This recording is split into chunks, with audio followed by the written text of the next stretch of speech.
Hello. So this morning, let's talk about the relationship between food and ADHD. It's a complex relationship between food and ADHD because, well, as you may know, impulsive behavior may lead to binge eating. And based on my experience, children with ADHD, they're either overweight or they're underweight. Many of them are overweight due to the binge eating, as I explained. And or emotional eating because emotion is more difficult to control in someone with ADHD.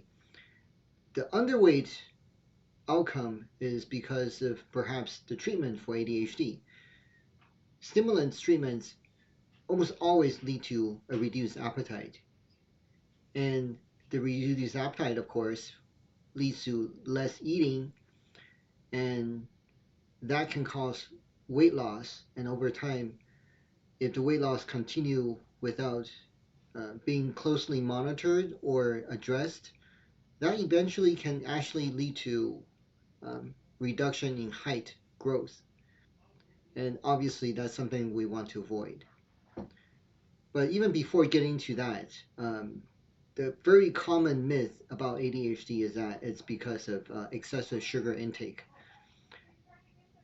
The common story that I hear from parents is that, oh, I swear, you know, Johnny, he goes to his friend's birthday party and everyone has pieces of cakes. And after that, they're all just start running around like wild people. So the sugar got into their head and they just can't control themselves because the hyperactivity triggered by the sugar. It's even called sugar high for that situation. This has been completely debunked by clinical research. There's no such thing as sugar high. There's no such thing as a crash after sugar. Of course, excessive sugar intake is still harmful for the body for other reasons. If you eat a lot of sugar, that's likely to lead to an increased caloric intake for overall. That can lead to obesity, that can lead to diabetes, and diabetes can lead to death. So, excessive sugar intake should be avoided, but not because of its effect on behavior or ADHD, because you should avoid sugar because of its other effects. And I'm sure dentists will agree with me that sugar is just the root of all evil.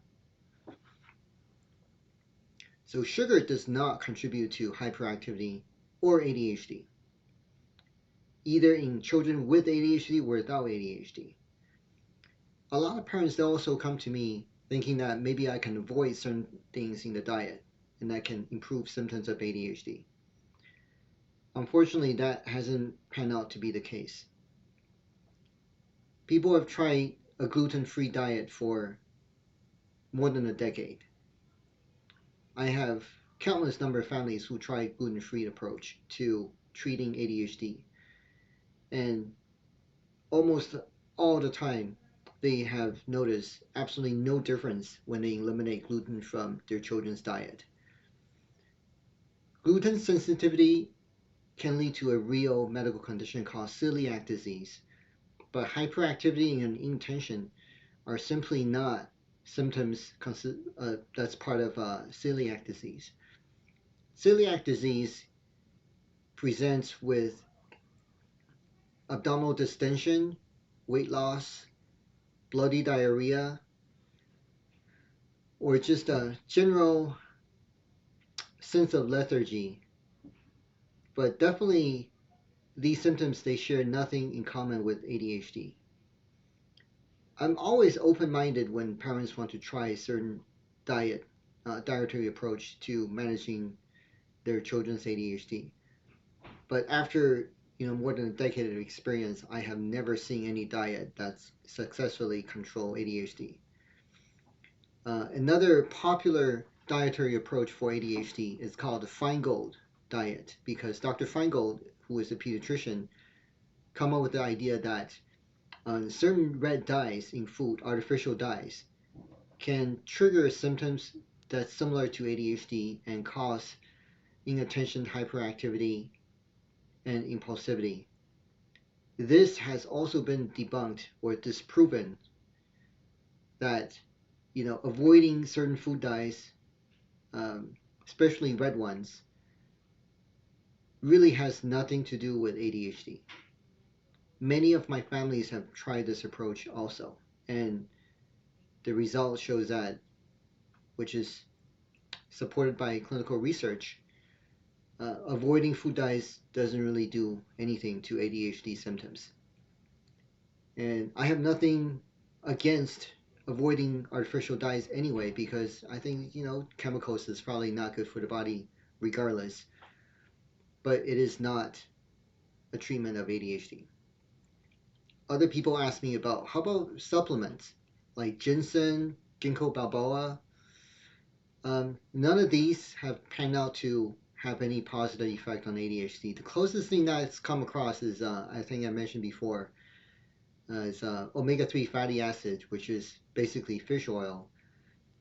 And fish oil or omega-3 fatty acid has many clinically proven benefit if taken regularly. Primarily, it has an effect on modulating the immune system, so it can alleviate allergy symptoms. It can reduce symptoms of asthma, makes it easier to control. But it really has no effect on ADHD. There were some early studies that maybe uh, gave us a sense of optimism when it comes to ADHD, because they showed a glimmer of hope that it can modulate behavior. But additional studies and better conducted studies showed that omega-3 fatty acid, or eating a lot of salmon or fish in general, um, has any effect on ADHD. So fish oil, omega-3 fatty acid, ginseng, all these supplements, I've not come across any supplement that has a consistent effect on improving ADHD symptoms. So there you go. Eat healthy. As I mentioned before, plant-based, unprocessed foods is best, and it'll lead to better health. But I wish treating ADHD is as simple as changing the diet, but that's just not the case. All right. Have a wonderful day. Bye bye.